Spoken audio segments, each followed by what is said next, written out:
اعوذ باللہ من الشیطان الرجیم، بسم اللہ الرحمن الرحیم، الحمدللہ رب العالمین، وصلی اللہ علی سیدنا محمد وآلہ الطیبین الطاہرین۔ شام غریباں سن 1447 ہجری کے عنوان سے مرجع علی قدر جہان تشیع حضرت آیت اللہ العظمیٰ سید صادق حسینی شیرازی دامہ ظلہ العالی نے عزاداروں کے ایک جمع غفیر کو، ایک کثیر مجمع کو قم المقدسہ میں اپنے بیت شرف پر خطاب کیا، اور اس خطاب کے کچھ اہم باتیں آپ کے سامنے یادآوری کے طور کے اوپر پیش کرتے کی سعادت حاصل کر رہے ہیں۔ مرجع علی قدر نے جس چیز کی طرف اشارہ کیا ان میں سے ایک چیز یہ تھی کہ امام حسین علیہ السلام نے روز عاشوراء 2 خطبے دیے، اور مرجع علی قدر نے اس بات کی طرف بھی جوانوں کو متوجہ کیا کہ توفیق حاصل ہو اور ہمیں یہ سعادت حاصل ہو کہ ہم صحیح کریں، کوشش کریں کہ اس خطبے کو جو امام حسین علیہ السلام کے خطبے ہیں، خصوصاً جو روز عاشوراء آپ نے تفصیلی خطبہ دیا ہے دشمنوں کے سامنے جا کر اور ناقے پہ سوار ہونے کے بعد، اس خطبے کا ضرور مطالعہ کریں، جس کے اندر انہوں نے عقائد بیان کیے ہیں، اپنا تعارف کرایا ہے، احکام کو بیان کیا ہے۔ اس کا ہدف کیا تھا، اس کا فائدہ کیا تھا؟ مرجع علی قدر نے اس کے اوپر روشنی ڈالتے ہوئے یہ فرمایا کہ جو بہت بڑا فائدہ تھا وہ یہ تھا کہ حجت تمام ہو گئی۔ یعنی کوئی اب یہ نہیں کہہ سکتا محضر پروردگار میں کہ ہم نہیں جانتے تھے کہ ہم حسین ابن علی کو قتل کر رہے ہیں، ہم نہیں جانتے تھے ہم کس سے مقابلہ کر رہے ہیں، ہم نہیں جانتے تھے کہ ہم فرزند رسول کو قتل کر رہے ہیں۔ پیغمبر کی اولاد کو قتل کرنے کا جرم سے اب وہ بری نہیں ہو سکتے تھے، لہٰذا امام حسین نے باقاعدہ اپنا تعارف کرایا، حجت کو تمام کر دیا۔ اور دوسرا فائدہ یہ ہوا کہ بعض افراد اس خطبے کی وجہ سے اس دشمن کی فوج کو چھوڑ کر امام سے ملحق ہوئے، جس کی تفصیل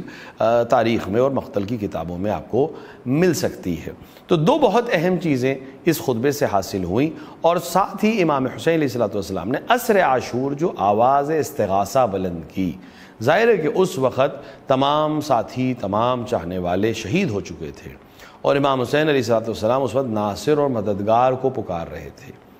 مرجع علی قدر نے اس کی طرف اشارہ کرتے ہوئے فرمایا کہ کچھ لوگوں نے اس زمانے میں جب آپ نے نصرت طلب کی تو ظاہر ہے کہ اس لشکر سے جو آنے والے تھے انہوں نے عملی لبیک کہی، یا جو اس لشکر میں تھے انہوں نے عملی لبیک کہی اور اپنی جان کو امام حسین علیہ السلام پر قربان کر دیا، اور وہ افراد جو امام حسین کی رکاب میں شہید ہوئے ان کو یہ سعادت حاصل ہوئی، اور انہوں نے امام حسین علیہ السلام کو لبیک کہہ کر اپنا اس وقت کا وظیفہ انجام دیا۔ لیکن آج جب ہم کہتے ہیں لبیک تو اس کے کیا معنی ہیں؟ مرجع علی قدر نے اس کی طرف تشریح کرتے ہوئے اس بات کی طرف اشارہ کیا کہ جس وقت امام جعفر صادق علیہ السلام نے اس زیارت کو نقل کیا ہے جس کے اندر لبیک یا داعی اللہ کا لفظ ہے، وہاں کے اوپر تشریح کی اس وقت جس وقت امام صادق علیہ السلام نے اس زیارت کو نقل کیا، اس وقت شعائر جو تھے، یعنی امام حسین کی تعظیم کا جو طریقہ تھا وہ صرف 2 تھے، ایک امام حسین کی زیارت کرنا اور ایک امام حسین علیہ السلام پہ گریہ کرنا۔ اس کے علاوہ اس وقت کوئی اور چیز امکان میں بھی نہیں تھی اور رائج بھی نہیں تھی، اور امام علیہ السلام نے اس دور کے لحاظ سے اس طرح سے اشارہ کیا کہ اگر ہم اس وقت، یعنی اس زیارت کا جو خلاصہ ہے وہ یہ ہے، شروع کے جو جملے ہیں وہ یہ کہ اگر ہم اس وقت اپنے بدن سے آپ کو امام حسین لبیک نہیں کہہ سکے، اگر ہم اس وقت روز عاشوراء 1000 سال پہلے موجود ہوتے تو ہم اپنے بدن کو آپ کے بدن پر اور آپ کے خاندان پر فدا کر دیتے جیسے دوسروں نے انجام دیا، اور ہم آپ کی مدد کرتے ہیں اپنی تلوار کے ذریعے سے، اپنے بدن کے ذریعے سے۔ لیکن ظاہر ہے کہ اس وقت ہم موجود نہیں تھے تو ہم آپ کی اس وقت نصرت نہیں کر سکے، لیکن ہم آج نصرت کر رہے ہیں اپنے قلب کے ذریعے سے، یعنی ہم آپ کی جب مجلس میں شرکت کرتے ہیں تو ہمارا قلب مجروح ہوتا ہے، اور ہماری آنکھوں کے ذریعے سے اور ہمارے کانوں کے ذریعے سے، یعنی یہ اس وقت کی بات ہے جب امام صادق علیہ السلام نے زیارت نقل کی ہے۔ اس وقت یہی 3 طریقے تھے کہ انسان مجلس کو سنے، اس کا قلب نرم پڑے اور اس کی آنکھوں سے آنسو بہیں، یہی طریقہ تھا امام حسین کے تعظیم کا اور شعائر کا کو رائج کر، جو شاعر تھے وہ یہی تھے۔ لیکن آج اگر ہم اس زیارت کو پڑھ رہے ہیں تو اب اتنا وسیع ہے شعائر امام حسین علیہ السلام، اتنی زیادہ وسعت الحمدللہ اس کو ہو چکی ہے، جس کی طرف مرجع علی قدر نے اشارت فرمایا کہ اب صرف زیارت نہیں ہے، اب صرف مجلس نہیں ہے، اب صرف گریہ نہیں ہے، بلکہ ہر وہ عمل جو امام حسین علیہ السلام کو دنیا تک پہنچائے، یعنی ہماری ذمہ داری ہے کہ ہم امام حسین علیہ السلام کی بات کو، امام حسین علیہ السلام کی شخصیت کو پوری دنیا تک پہنچائیں. دنیا کے ایک ایک حصے میں، ایک ایک شہر میں، ایک ایک گاؤں میں، ایک ایک قریے میں امام حسین علیہ السلام کا نام پہنچنا چاہیے. ایک ایک حصے میں عزاداری سید الشہداء برپا ہونی چاہیے. ہر وہ چیز جو تعظیم شعائر ہے اور جو شعائر امام حسین ہے، چاہے وہ ماتم ہو، چاہے وہ زنجیر کا ماتم ہو، چاہے وہ دستہ عزا ہو، چاہے وہ تعزیے ہوں، چاہے وہ علم ہوں، چاہے وہ حسینیے ہوں، ہر وہ چیز جس کا تعلق عزائے سید الشہداء سے، وہ دنیا کے ہر حصے میں پہنچنا چاہیے. اور یہ کس کی ذمہ داری ہے؟ یہ ہماری ذمہ داری ہے. آج کے دور میں ہماری ذمہ داری ہے کہ ہم اس چیز کو دنیا تک پہنچائیں. اور پھر وہی مسئلہ ہے کہ دو فائدے ہیں جو ایسے اس دن تھے، کہ ایک فائدہ تو یہ کہ حجت تمام ہو جائے گی. کوئی روز محشر یہ نہیں کہہ سکتا تھا کہ ہم امام حسین کو نہیں جانتے، ہم نہیں جانتے کون تھے سید الشہداء، ہم نہیں جانتے تھے انہوں نے کیا کیا. اگر ہم دنیا کے ہر بشر تک یہ بات پہنچا دیں تو کم سے کم حجت تمام ہو جائے گی اس کے اوپر. اور دوسرا یقیناً اس کا اثر یہ ہوگا کہ بہت سے لوگ لبیک کہیں گے، بہت سے لوگ امام حسین کو پہچان کر امام حسین کی طرف آئیں گے. اور جب وہ امام حسین کی طرف آئیں گے تو یقیناً ہماری جمعیت پہ بھی اضافہ ہوگا اور امام کے چاہنے والوں میں بھی اضافہ ہوگا. یہ کس کی ذمہ داری ہے؟ یہ ہماری ذمہ داری ہے کہ آج ہم اپنے جتنی بھی ہمارے اندر وسعت ہے، جتنا بھی ہمارے اندر کیلیبر ہے، جس طرح بھی ہمارے لیے امکان میں ہے، ہم سید الشہداء کے پیغام کو دنیا تک پہنچائیں، ان کا تعارف دنیا تک کرائیں. آج سوشل میڈیا کا دور ہے، ہم سوشل میڈیا کے ذریعے سے، آج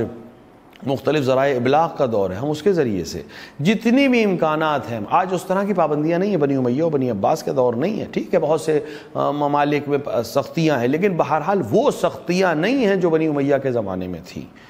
وہ سختیاں نہیں ہیں جو بنی عباس کے زمانے میں تھیں. آج کافی حد تک ہم آزاد ہیں، چاہے وہ اسلامی ممالک ہوں چاہے غیر اسلامی ممالک ہوں. ہماری ذمہ داری ہے کہ ہم امام حسین علیہ السلام کی عظمت کو، امام حسین علیہ السلام کی شخصیت کو، امام حسین علیہ السلام کے پیغام کو دنیا تک پہنچائیں اور اس سلسلے میں کسی قسم کی کوتاہی نہ کریں. ایک اور بہت خاص چیز جو امام حسین علیہ السلام کے سلسلے سے مرجع علی قدر نے اپنی تقریر میں اشارہ بھی کیا، وہ خذلان ہے. یعنی جو انسان امام حسین علیہ السلام کے لیے کام کرنے میں کوئی کوتاہی کرے گا، وہ یوم محشر روز قیامت وہ پچھتائے گا. اور اس پچھتانے کا نقصان یہ ہے، اس وقت کے پچھتاوے کا نقصان یہ ہے کہ اب عمل نہیں کر سکتے. دنیا میں اگر انسان کسی چیز سے پچھتاتا ہے تو بہرحال اس کے پاس موقع ہوتا ہے کہ اس کو صحیح کر لے، بہرحال موقع ہوتا ہے اس کو دوبارہ انجام دے دے. لیکن روز محشر انسان کے پاس اب موقع نہیں ہوگا اس کو انجام دینے کا. اور اس میں ایک اور چیز بھی ہے، یہاں یہ مسئلہ نہیں کہ میں نے کیا، یا یہ مسئلہ ہے کہ میں جو کر سکتا تھا وہ کیا کہ نہیں کیا. اگر مثال کے طور پر ہم 5 گھنٹے امام حسین علیہ السلام کے عمل کے لیے، یا امام حسین علیہ السلام کے شعائر کے لیے، امام حسین علیہ السلام کی ترویج کے لیے دے سکتے تھے، اور ہم نے 4 گھنٹے 59 منٹ دیے تو 1 منٹ کم دیا. اس 1 منٹ کے لیے بھی ہم روز محشر خذلان میں مبتلا ہوں گے. لہٰذا جوانوں کی ذمہ داری ہے، اور ایک بہت اہم پیغام مرجع علی قدر نے دیا اس میں کہ ہم لبیک جب کہہ رہے ہیں امام حسین علیہ السلام کو، تو ہم اپنی ساری کوشش اس چیز میں صرف کریں کہ ہم پیغام امام حسین کو دنیا تک پہنچائیں، اور اس سلسلے میں کسی قسم کی کوتاہی نہ کریں. کیونکہ اگر ہم نے کوتاہی کی تو روز محشر ہمیں خذلان کا سامنا کرنا پڑے گا، پچھتاوے کا سامنا کرنا پڑے گا، اور اس وقت اس پچھتاوے کا کوئی فائدہ نہیں ہوگا. بارگاہ الہی میں مرجع علی قدر نے دعا کی کہ ہمیں توفیق حاصل ہو کہ ہم اس عمل کو انجام دے سکیں، اور وارث امام حسین عجل اللہ تعالیٰ فرجہ الشریف کے ظہور کے تعجیل کی ہم دعا کریں اور اپنے آپ کو آمادہ کریں